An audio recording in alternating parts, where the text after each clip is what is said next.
Wham! Talk 1600. You're catching the drift. Conservative talk. Intelligent conversations on local, state, and national issues with Gary Wellings, chief editor of the Current newspaper and Current Online. Join in the conversation at 734-822-1600. And now, your host, Gary Wellings. Hey there, welcome to The Drift. Is this thing on? It's on. Yeah, this is your host, Ed Bonderenka, with, what's your name? Yes. Gary Wellings. Look, see, you're already just floundering, right? So Gary's asked me to basically host today while he backs me up, and so you will have to excuse any small glitches. Please don't turn off the radio yet. You're a little old to be my Padawan, aren't you? Yeah. So before we get started, we'd like to talk about one of our great sponsors, the Regency of Whitmore Lake. Your home away from home. If you know somebody that needs 24-hour nursing care, heck, if you need 24-hour nursing care. I do. There you go. If you need 24-hour nursing care, consider the Regency of Whitmore Lake. It's part of the Sienna Healthcare community. Wonderful place. Good accommodations. Excellent restaurant, veterans program. There's lots to offer there, including a good view. If you're in need of such services, I highly recommend them. Yeah, well, there you go. See how easy that was? That was real easy. And we should be able to give a phone number such as 734-449-4431. Or look at the ad in the Current Online. COURANT online. Yes, .com. Thank Yeah, you. see, I'll get it. It just takes practice, man. I've been doing it for 5 years. You know. You have the patois down. The patter. Yeah. Well, that's what it takes. You know, when it comes down to it, you sit down behind the microphone. I mean, I go back and I listen to my very first show, which was, now it was about five years ago. And my patterns and inflections then, you know, compared to today are just completely different. You know, you get feeling comfortable, natural, you know, after a while. And just shooting the breeze with Gary in the room, right? I'm joking. So, well, don't forget to tell people. So if you missed the show live, you can certainly catch it on rednationrising.us tonight and Spreaker. tomorrow night. Yeah, and it's also on Spreaker. Look for us on Facebook. We're archived at thedailydrift.com, and it's always free. We do everything free. So there you go. Hey, I did that pretty well, didn't I? Yeah. So what do you got for us, man? Let's let people know. Number one, young Padawan, we're getting you ready to be able to fill in for me when I'm gone and that sort of thing. And plus, I just had a horrible week. I was gone. When you spend your time at the Regency, right? Yeah. Yeah. It's probably where I should be. But I was out of town working and just had no time. And of course, you, like always, volunteered to jump on and handle it. So I appreciate that. You're doing a good job. I do a lot of stupid things in life. I volunteered for the Air Force. So I had a great idea. I thought, hey, today is the 100th day of the Trump presidency. Oh, it is today. Actually, today. Today is, yes. Okay. So I thought we should review those 100 days, both the pros and cons. Okay. So for those of you who weren't listening to the previous show with Linda and Pastor Richard. That happens sometimes. Yeah. I'm thinking that there is one major accomplishment, and I don't think I heard it on their show. I think the one major accomplishment of the Trump presidency in the first 100 days, even in the first day, not Hillary. Yes. Can you imagine what the first 100 days under a Hillary Clinton would be like as compared to this? I will say this. So some people you're never going to change. I was coming home through Atlanta Airport, and of course I have to have a drink before I get on the plane. It's just the way I am. So They didn't have to pull you off, though, right? No. Okay. And sidle into the bar, steakhouse, whatever it was, and order a drink. And, of course, they shovel the double at you. I'm like, yes, sir, put it in there. And I'm sitting between two liberals at the bar, one of whom lives in Washington, D.C., this lady. And she was a nice enough lady, but Man alive, just head buried in the sand. Trump is going to ruin democracy. Oh, my, Trump yes, is going to, he's doing this. I'm like, really? Can you back any of that up? And, she kind of got her hackles up a bit. I'm just saying, well, she was nice. But Shields up. Oh, my gosh. It's amazing when you run into people. And I kind of asked her, I said, well, since you live in the elite establishment world there, don't you think you might be just a little jaded, Well, no, I'm a working class, whatever. I'm like, you're traveling all around the world. How working class really are you? Yeah, and you live in a neighborhood of federal workers who think just like you. So exactly. You're a little bit insulated there, ma'am. Yes, absolutely. So, well, let's go down the list. Put some of the ones that you like on there. Well, actually, number 2, I think high on the hit parade is Neil Gorsuch. Oh, yeah. Now, I'm really hoping that this does not go south like David Souter.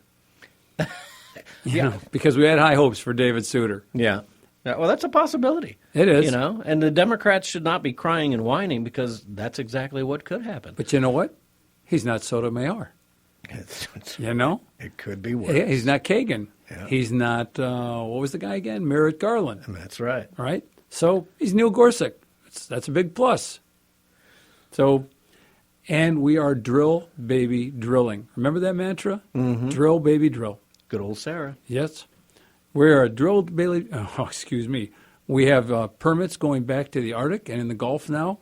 So actually, we can set our derricks up again right next to the Chinese and the, who else is there? The Venezuelans? Yeah. And isn't that just insanity? When all we're doing is keeping ourselves from doing it, and then these other countries can just come in and drop their drilling rigs right in the waters that we should be drilling, and the environmentalists say nothing. Yeah. They say nothing. The green weenies are out there doing absolutely nothing. Well, I think we're actually doing an environmental service when we drill in the Gulf, because what we're doing is we're removing all that oil from below the Gulf that could accidentally leak out and spoil the Gulf. So what we're doing is we're pumping it out and actually using it to good purpose so that it can't possibly damage the Gulf if we left it in there. Kind of like popping a zit. Is that what you're saying? Yeah, there you go. Yeah. Great analogy. I'm sorry. Why didn't I think of that? It just went there. I'm sorry. I couldn't help it.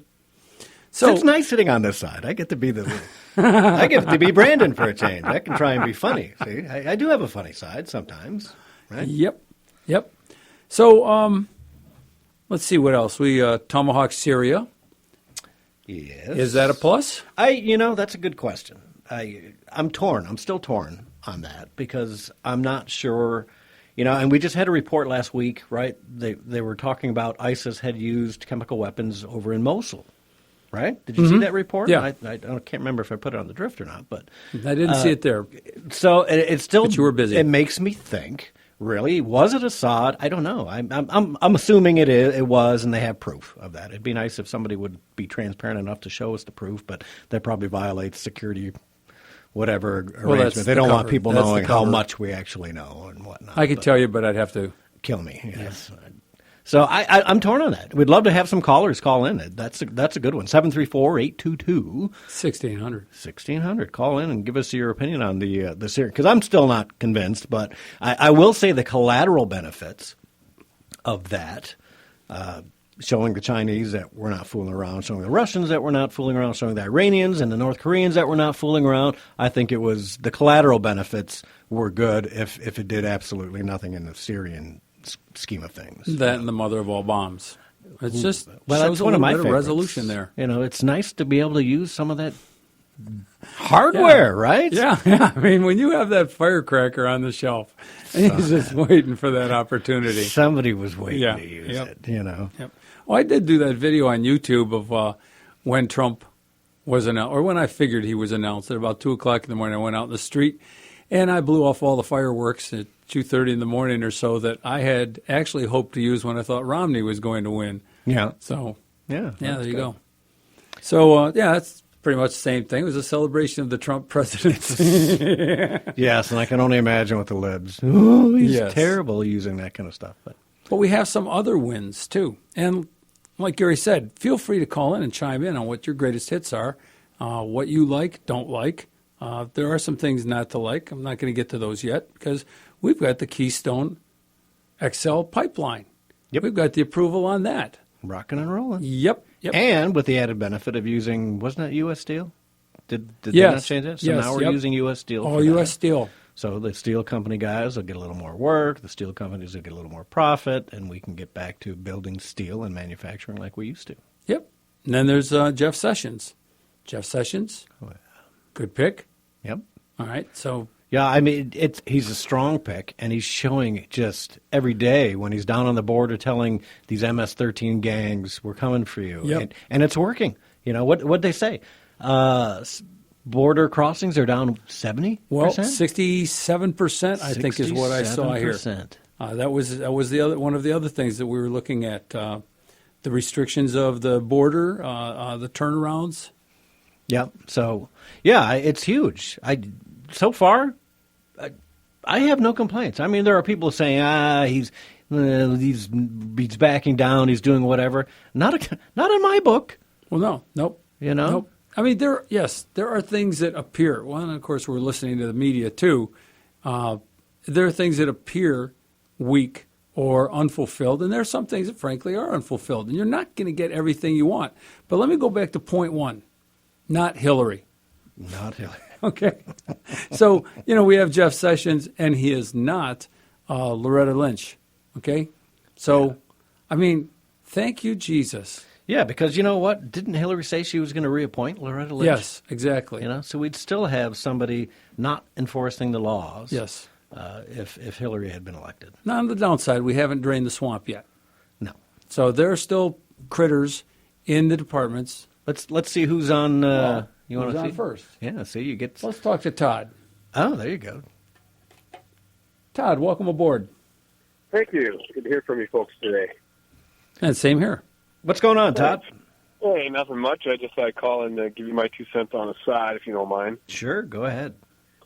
Well, if we go back to, I believe it was 2013, when chemical weapons were used on the citizens out there, and they tried to blame it all on Assad. It was all Assad. It was during Barack Obama's administration. Lo and behold, as evidence and things had played out, that it was not Assad. It was a ruse, because they were trying to get Assad out, and he made his case, and it ended up being, if I'm not mistaken, weapons that had U.S. markings on it. Now, it might have been those weapons that John McCain was giving to the rebels, and those rebels turned out to be the bad guys. So, or maybe the U.S. did something under the radar that tried to make it look like Assad to oust him. So that's my 2 cents, and you guys talk about it, and I'll listen. Yeah. Well, Todd, we still don't know what was going on in Benghazi. Yeah. We still don't know what kind of weapons were being transferred. I mean, they say they were trying to isolate them, and I'm not quite sure they were trying to isolate them so much. Wasn't there a tanker that left Benghazi? Yeah. Not a tanker, I'm sorry, a freighter that left Benghazi full of weapons, and it was pretty much traced back to the Clinton the Clinton Secretary of State administration. Yeah, I'm not convinced that Assad is the baddest of the bad over there, frankly. Well, he's not good. He's not something you would bring over to mom to dinner, but he's doing what Saddam Hussein was doing. By my opinion, correct me if I'm wrong. Saddam Hussein was keeping the region under control. Right. He was a bad dude, but he was keeping the region under control. Yeah. Now he's gone, and so is Muammar Gaddafi. That region just spun out of control. Thank you, Hillary Clinton. I'd like to talk about, and thanks, Todd. I'd like to talk about Assad for just a couple minutes. This guy was, his dad was a real thug. His dad was a real hardline dictator. And yet, this guy went to school to become, I believe, an eye doctor. So it wasn't exactly going to, what do you call it, Despot University to find out how to be a, some kind of villain. I think it comes naturally to people in that part of the world. Well, you know what I mean? I know, but I still hold true to my Michael Corleone analogy. Basically, a guy that thought he was going to do good, get out of the family business, and then he got dragged back in. And that this is what's happened to him. I mean, he's married to an American model, right? I can't remember. Yeah, I lost track. I think that